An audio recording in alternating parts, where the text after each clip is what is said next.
Hola a todos, ¿qué tal? ¿Cómo están? El arte contemporáneo se desmarca a menudo de la tradición, abriendo nuevas vías, nuevas técnicas, utilizando los últimos avances de la era digital. Pero toda una generación de artistas de finales del siglo XX no han renunciado a inscribirse en la tradición, a una cierta figuración liberada de todo corsé estético. Este es el caso de nuestros invitados de hoy, los argentinos Pablo Fleischmann y Fernando O'Connor, y el neerlandés Pat Andrea, quienes inauguran este martes una exposición en la Galería Argentina aquí en París.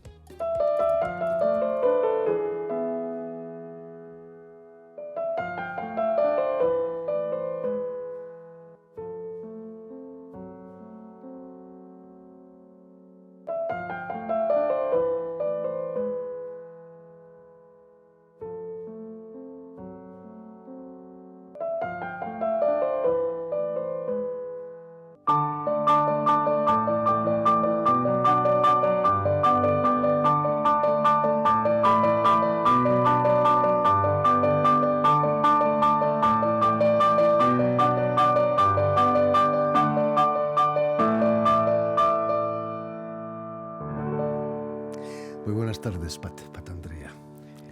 Buenas tardes también, Pablo Fleischmann, y sobre todo muy buenas tardes a Fernando O'Connor, que ha llegado desde Buenos Aires no hace mucho. Bienvenidos todos a Radio Francia Internacional. Muchas gracias. Pero cuéntanos, Pat, ¿cómo nace la idea de reunir a este trío de ases? Bueno, en principio viene del lado de Fernando y de Pablo, que son amigos, y aparentemente fueron invitados para exponer en la Galería Argentina. Es en la Embajada Argentina, y tengo que decir que es muy especial porque es la única embajada en París que tiene una galería de arte en serio. Y además un Es espacio impresionante, no se entiende nada, pero es así. Es una de las sorpresas de Argentina. Tiene mucho más, pero no vamos a hablar de eso. Naturalmente. Así, Fernando y Pablo hablaron con el hombre que maneja la galería. No se puede decir galerista, pero porque está trabajando en la embajada. Pero con el años lo vi crecer esta situación. Maneja todo en esta galería. Elige los artistas, propone los artistas, pinta la galería, hace el design, imprime un catálogo, hace un video. Es un genio ese tipo. Se llama Eduardo Carballido. Y bueno, ellos hablaron con Eduardo y aparentemente Eduardo tenía una idea de juntarnos tres. Para que yo, bueno, qué sé yo, un poco más como un locomotivo, ¿no? Para la exposición en París, porque me conocen bien acá. Por supuesto. Y bueno, ese es el origen. Hablamos y bueno. Es cierto que solamente tienes un cuadro, pero que en superficie es mayor que todos los cuadros reunidos de Pablo y de Fernando, sí, ¿no? ¿O no? Es un astuto holandés. Pat, eres sin duda el más argentino de los artistas neerlandeses. El peso de la tradición de la pintura flamenca es muy fuerte, ¿no? ¿Lo has sentido tú en tus años de estudiante en Bellas Artes? Sí. Yo nunca quería esconder que verdaderamente mi inspiración viene de la pre-Renaissance, en Flandres y también en Italia, el 400, ¿no? Además, eres hijo de artista también, ¿no? Tu padre era artista. Sí, también. Mi padre era artista, y justamente yo quería contar eso, que él tenía sus libros en su biblioteca y yo como pequeño mirando todos estos libros, y lo que me gustó más fueron los libros sobre los pintores flamencos del siglo XV. Fascinante la pintura flamenca. ¿No? Que inventaron una pintura que finalmente llegó a la invención de la fotografía. Por supuesto, claro que sí. Porque la Edad Media pude pintar otra cosa. Pintaron, por ejemplo, no en unidad de paisaje, por ejemplo, pintaron todo al mismo tiempo en el cuadro, etc. Eso dejamos en el siglo XV y el descubierto, creo, de esta posibilidad de acercarse mucho más a la realidad visual fue un golpe enorme para la pintura. Utilizaban la óptica, ¿no? Para poder Eso cámara dicen, oscura. eso dicen. Yo no saber he eso. entendido muy bien cómo el libro de Ocni es fantástico, pero no entiendo todo. Quizás gracias a toda esa cultura estabas condenado a la figuración, aunque vienes a París para participar en una exposición llamada Nueva Subjetividad. Sí, ¿Qué era claro. esa nueva subjetividad? Bueno, Una manera de ver el arte un juego de diferente. palabras del el comisario, inventor de la exposición, Jean Clair. Claro. Oui, voilà. Claro. Bueno, claro, Jean Claro. Por supuesto. está Juan traducido, Claro. Naturalmente. Sí.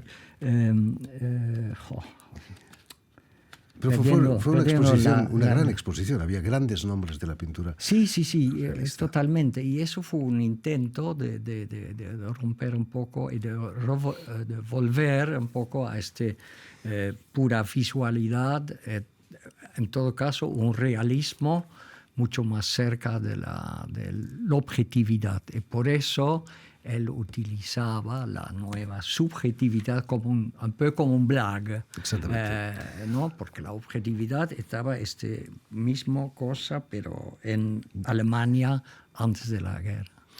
Fernando Connor, eres considerado como uno de los maestros del arte figurativo ahí en Argentina. En cierto modo, en los años 80, pintar la figuración era casi un delito, ¿no? Incluso en las escuelas de Bellas Artes. Sé que pasaste muy poco tiempo en la Escuela de Bellas Artes. Sí. ¿Cuáles fueron las causas de tu huida, como decía alguien? Bueno, un poco porque ya en ese momento las escuelas de Bellas Artes tendían a tomar la transmisión del saber un poco desligándose de las tradiciones pictóricas.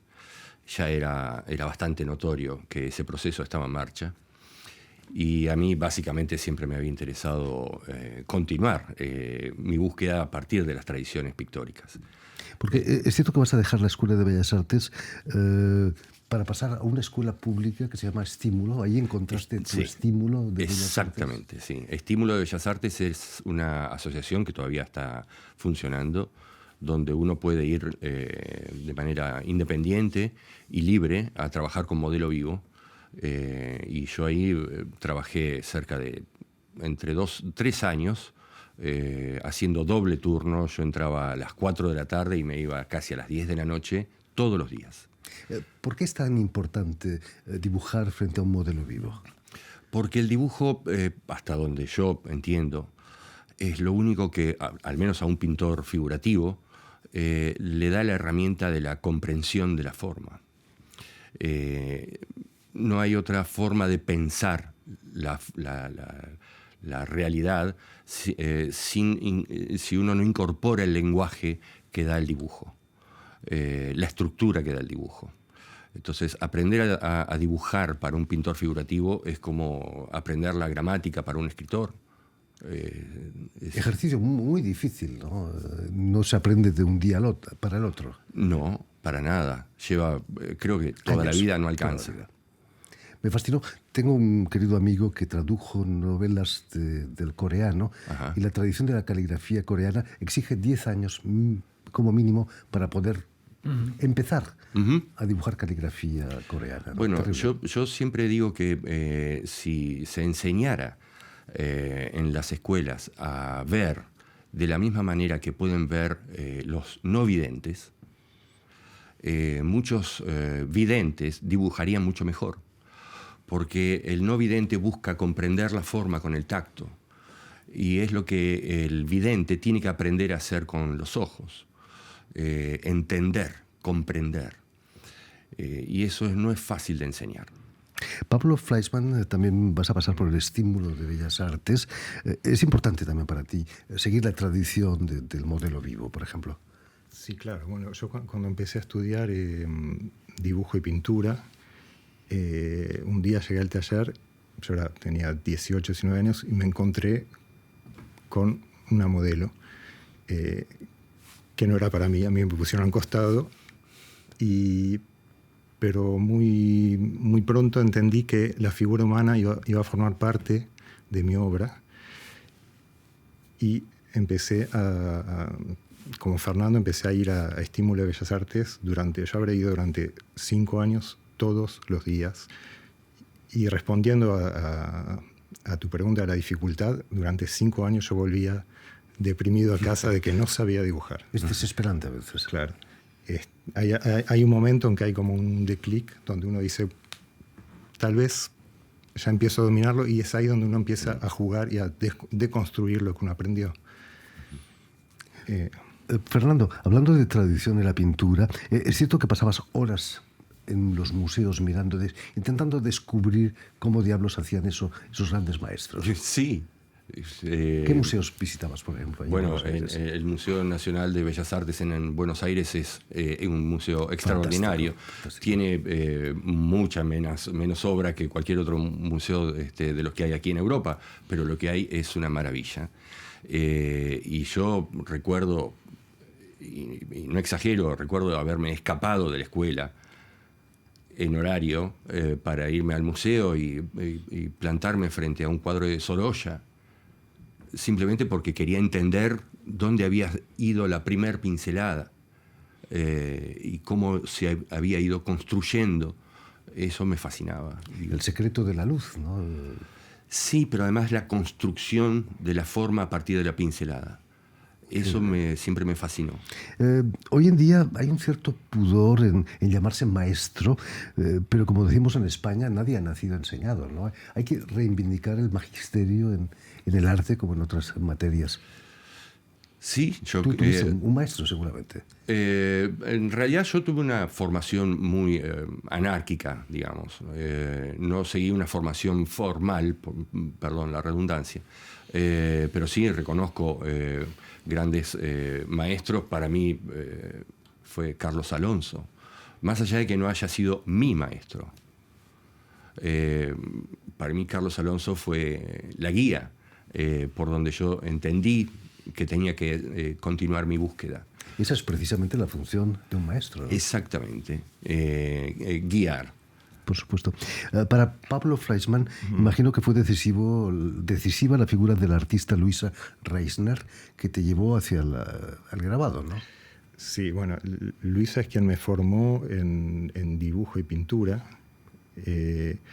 Y luego de varios años de estudiar con ella, sin tener conocimiento de que ella era grabadora, porque ella en su taller no mostraba su obra para no influenciar a sus alumnos, entonces nadie sabía cuál era su trabajo. Es una honra, ¿no? Sí, y yo me enteré, luego de 5 años de estudiar con ella, ya había hecho mi primer muestra individual de pinturas al óleo, y la fui a visitar con unos dibujos que yo estaba haciendo en ese momento. Y ahí ella me dijo, creo que tendrías que probar el grabado. Y fue ahí donde me abrió una puerta secreta donde ella tenía su taller de grabado, pero yo no lo aprendí con ella. Ella me dijo, si te apuras, puedes aprenderlo con quien ha sido mi maestro, y que fue Alfredo de Vicenzo, que ya estaba por entre 75 y 80 años, y yo aprendí con él el arte del grabado. Hay que cambiar de manera de pensar cuando uno hace un grabado y no pintura. Completamente. Y luego de tantos años de grabado, me cuesta, cuando a veces muy pocas veces he tratado de volver a la pintura y ya tengo la cabeza invertida. Uno rasca con el pincel a ver si... O sea, me cuesta. O sea, yo trabajo en negativo y en espejo. Y entonces me cuesta trabajar en positivo. Quien sí es un verdadero maestro es Pat Andrea, quien ha oficiado como profesor en la Escuela de Bellas Artes de París durante muchos años, ¿no? No tantos años. Bueno, algunos años. 8 o 9 años. Tú mismo estudiaste en Bellas Artes en La Haya, ¿no? ¿Has seguido la línea oficial, digamos, del artista? Sí, pero las escuelas de arte estaban bastante libres ya, qué sé yo. No hay ningún programa o algo así. En París, por ejemplo, el sistema es que eligen un profesor que le dan un atelier y el profesor después decide quién viene a trabajar en este atelier. Así hay muchos candidatos porque conocen la obra del maestro y el maestro dice, bueno, tengo lugar para 15 alumnos y nada más. Si llegas tarde, ya no hay lugar. Y así es, no es un programa, para mí fue siempre los 15 alumnos fueron 15 pequeños talleres. Sí, 15, cada uno, con cada uno tenías una relación diferente. Cuando viniste la última vez al programa, tenías una exposición en la que participaban también tus alumnos. Sí, claro. Es un orgullo, imagino, ¿no? Tener a gente que sigue un poco, de una manera u otra, tu tendencia. Para mí es un orgullo y un placer y creo para ellos también. Claro que sí. Esperemos que sí, claro. Fernando Conor, a pesar de haber expuesto en multitud de galerías, en Buenos Aires, en el extranjero y en otras ciudades, imagino que es muy especial para ti venir aquí a París, a la Galería Argentina, que es territorio argentino. Uh-huh. Sí, claro. ¿Qué supone para ti venir aquí a París? Bueno, significa muchísimo. Digamos que aquí hoy hablábamos con Pablo que yo recién ayer, por una gran caminata que hice, muy larga, comprendí la estructura de París en términos simbólicos en su diagrama urbano, ¿no? Compleja, ¿eh? Muy compleja. Sí, es compleja. Es muy compleja, pero si uno se da cuenta del poder simbólico que hay en ese diagrama, comprende por qué París funciona como un símbolo tan importante en el resto del mundo para cualquier artista. Porque de algún modo se siente el poder central que hay en París. Y eso, bueno, hace que cualquier artista tenga, de algún modo, la idea de exponer en París como una deuda que uno necesita cumplir o pagarse a sí mismo. Como ir a la Meca para los musulmanes. Exactamente. Quizás tanto Fernando como Pablo sois autodidactas en cierto modo, y curiosamente el más académico es Pat Andrea, y tiene una obra mucho más dérangeante, diríamos en francés, quizás sorprendente. Oui, tal vez porque... Bueno, turbadora, sí. Sí, porque yo creo que teniendo una familia de pintores también, porque mi padre y mi madre hicieron Bellas Artes, hace que uno justamente que esta tradición no es el más importante. El más importante es de descubrir que hay muchas otras cosas que también se pueden pintar y que no pasan por esta tradición. Bueno, yo muy simplemente creo el suerte de que todo las sociedades, las ciencias se han desarrollado de tal manera de que todo casi vale la pena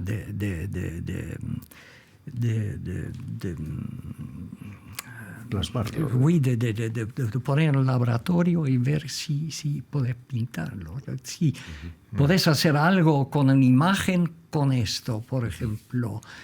Yo a veces, para cortar toda una discusión, digo, yo lo que pinto, yo abro la puerta de mi subconscient y je peins ce que je vois là.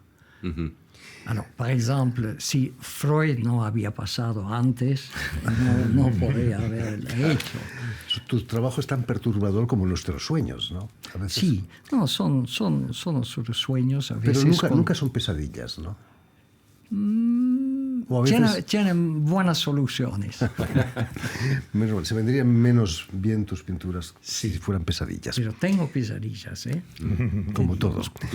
En fin, pues ya lo saben, tienen una cita en la Galería Argentina, aquí en París, para la exposición Coincidencias y Contrapuntos, un triálogo, si me permitís, entre los artistas Pat Andrea, Pablo Fleischmann y Fernando O'Connor, que estará abierta, por cierto, hasta el 17 de mayo.